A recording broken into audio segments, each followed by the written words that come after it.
When the stars are out, and the moon swings in the sky, and the light in my room is low, things are different.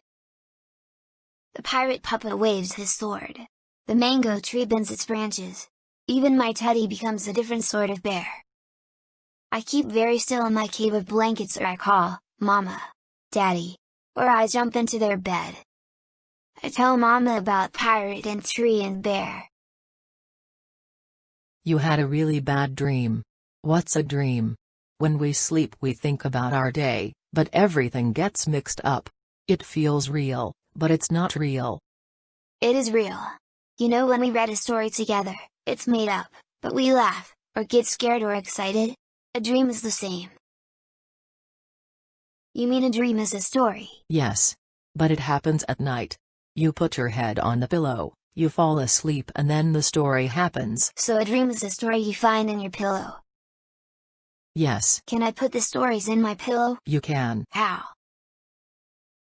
Let's write down all your best stories, fold up the paper and tuck it inside the pillow.